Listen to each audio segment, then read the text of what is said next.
Makanya saya bilang persidangannya itu nanti asimetris, singkat.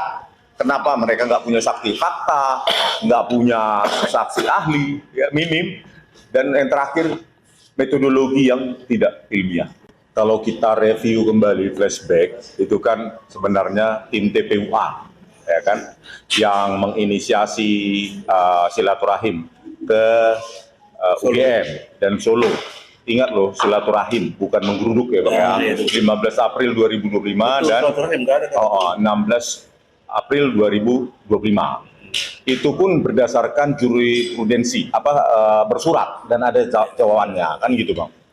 Jadi setelah saya review kembali, ya kesalahannya sebenarnya saya maupun Pak Roy maupun Bu Tipa maupun yang lain itu tidak di dalam komando dari Bang Egy Sujana dan Bang Damai Hari Lubis.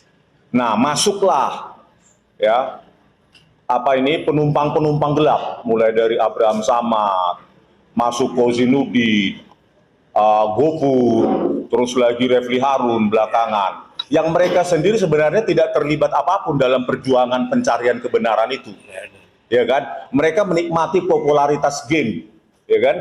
Ada pengacara yang nggak pernah dikenal sama sekali, sekarang tiap hari masuk TV seolah-olah pejuang kebenaran. Padahal mencari data pun enggak, datang ke Jogja pun enggak, datang ke Solo pun enggak. Logika pun berantakan. Logika pun berantakan ya Bang ya. Makanya saya bilang, mereka ini menikmati popularitasnya. Inilah makanya saya bilang salah satu alasan saya untuk minta RJ adalah saya tereksploitasi secara politik. Karena saya tahu itu adalah political gain mereka baik secara pribadi maupun keuntungan mereka di 229. Sebenarnya kalau kita tetap di bawah komando misalnya Bang Egy Sujana, maka Bang Egy Sujana akan lebih sensitif terhadap gerakan-gerakan politik itu. Ya kan? Gerakan-gerakan oportunis ini. Jadi bisa memberikan masukan kepada kami, apalagi saya orang kampung yang nggak tahu etalase perpolitikan Indonesia, maka bisa memberikan masukan-masukan. Tetapi itulah ya, karena saya nggak paham apapun dan beruntung ada Bang Jahmada Girsang sebagai pengacara saya yang secara cepat menyadarkan saya bahwa ini adalah aktivitas politik, ya kan? Dan aktivitas politik inilah membungkus kegiatan yang seolah-olah penelitian, gitu loh.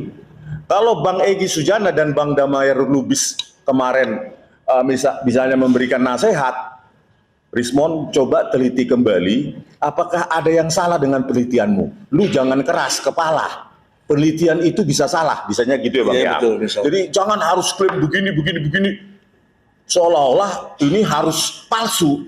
Gitu loh. Itu yang mereka inginkan, harus palsu. Makanya saya bilang itu adalah aktivitas politik. Apalagi terakhir Roy Suryo justru mencetak buku baru saya. Itu kan bukan seorang peneliti ya, mencetak buku baru saya. Di Bandung juga disobek, coba bayangkan. Disobek itu sampul buku saya. Seorang peneliti kok nggak menghargai hasil pemikiran karya orang lain? Bukannya harusnya dia harus bantah itu atau kembangkan yang 49 halaman, ya kan? Oleh karena itu di persidangan nanti ya bukan kita ya, akan diuji klaim-klaim 99,9% palsu dari Roy Suryo. Apakah itu penelitian atau memang cuma statement fiksi atau statement politik gitu loh, yang didukung oleh aktivitas politik di belakang dia. Makanya saya bilang persidangannya itu nanti asimetris, singkat. Kenapa? Mereka nggak punya saksi fakta, nggak punya saksi ahli, ya, minim. Dan yang terakhir, metodologi. Download Tribun X sekarang, menghadirkan lokal menjadi Indonesia.